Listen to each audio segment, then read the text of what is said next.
செங்கோட்டையன் நாளைக்கு வந்து மனம் திறந்து பேச போறது இது அதிமுக ஒரு பெரிய பிளவை ஏற்படுத்தும் நினைக்கிறீங்களா? ஆனா நான் வந்து யூகங்களுக்கு எப்படிங்க நான் பதில் சொல்லுவேன்? அதனால எனக்கு இது யூகங்களுக்கு நான் பதிலளிக்க முடியாதுங்கன்னா, ஏதாவது நடந்தால் நடந்து விட்டதுன்னு கேளுங்க, நான் பதில் சொல்றேன். இன்னைக்கு நீங்க வந்து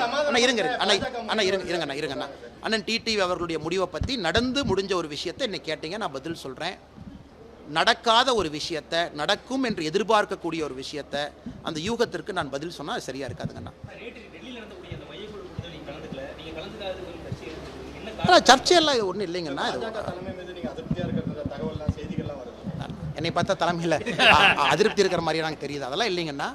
வேலை பளு, தொண்டர்கள் வந்து நேரம் கேட்குறாங்கன்னா, தலைவராக இருந்த பொழுது நீங்கள் நேரம் கொடுக்கல, விசேஷத்துக்கு வரல. இன்றைக்கி நீங்கள் வந்து தொண்டராக இருக்கிறீங்க, வாங்கன்னு கேட்குறாங்க. அவர்களுக்கும் மதிப்பளிக்கணும். அதே நேரத்தில் கட்சியில் இருக்கக்கூடிய தலைவர்களுக்கு நான் முறையாக தெரியப்படுத்தியிருந்தேன், என்னால் அந்த கூட்டத்தில் பங்கேற்க இயலாது, எனக்கு இந்த நிகழ்வுகள்லாம் இருக்குது அப்படின்னு முதல்ல நான் சொல்லியிருந்தேங்கன்னா. அதே நேரத்தில் அமித்ஷாஜி அவர்கள்ட்டையும் தொலைபேசி மூலமாக நேற்று நான் பேசியிருக்கேன். இது ஒரு பெரிய இஷ்யூ கிடையாதுங்கன்னா. களத்திலையும் தலைவர்கள் இருக்கணும், அது முக்கியம். ஒரு கட்சியினுடைய வளர்ச்சி வந்து தலைவர்கள் களத்தில் இருப்பது கட்சியினுடைய வளர்ச்சிக்கு முக்கியம். தொண்டர்கள் சில நேரத்தில் மட்டும்தான் எங்களை எதிர்பார்க்குறாங்க. அந்த நேரத்தில் அவர்கள் குடும்பத்துக்கு கௌரவம் கொடுத்து நாங்கள் இருக்கணும். ஒரு தொண்டன் எதிர்பார்ப்பது அவங்களுடைய சுப நிகழ்ச்சியில், துக்க நிகழ்ச்சியில் அந்த நேரத்தில் இருக்கணும் அப்படின்னு. அதையும் செய்வதும் என்னுடைய கடமையாகத்தான் பார்க்குறேன். எங்கள் கட்சியில் இருக்கக்கூடிய தலைவர்களும் பெருந்தன்மை மிக்க தலைவர்கள். அவங்களும் இந்த பாதையெல்லாம் தாண்டித்தான் இன்றைக்கி பெரிய தலைவர்களாக இருக்கிறாங்க. அதனால் ஒரு தனிப்பட்ட சங்கடங்கள் அவங்களுக்கும் புரியும்.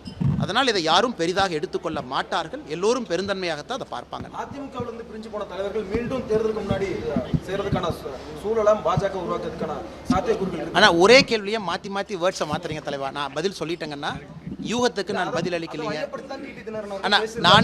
நான் ஒரு நிமிஷம், டிடிவி அண்ணா பேசினதுக்கு பதில் சொல்லிட்டேன். டிடிவி அண்ணனுக்கு வேண்டுகோள் வச்சுட்டேன். நாளைக்கு காலையில் நான் இங்கிருந்து ஓடி போகிறதுனா முன்னாடி தான் இருக்க போகிறேன். ப்ரெஸ்ஸை டெய்லி சந்திக்க தான் போகிறேன். நேரம் இருக்குது. இந்த வாரம் பேசுவோம், அடுத்த வாரம் பேசுவோம், நிறையா இருக்குது.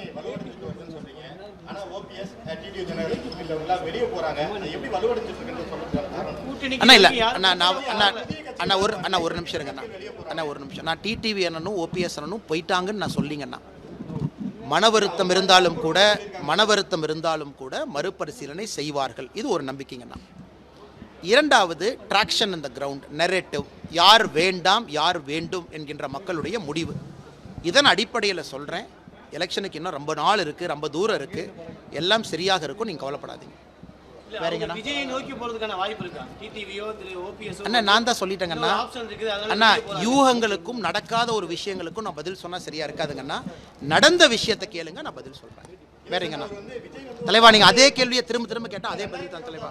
பிளே ஸ்டோர் மற்றும் ஆப் ஸ்டோரில் இருந்து பாலிமர் செயலியை QR கோடு மூலம் பதிவிறக்கம் செய்யுங்கள். செய்திகளை உடனுக்குடன் பெறுங்கள்.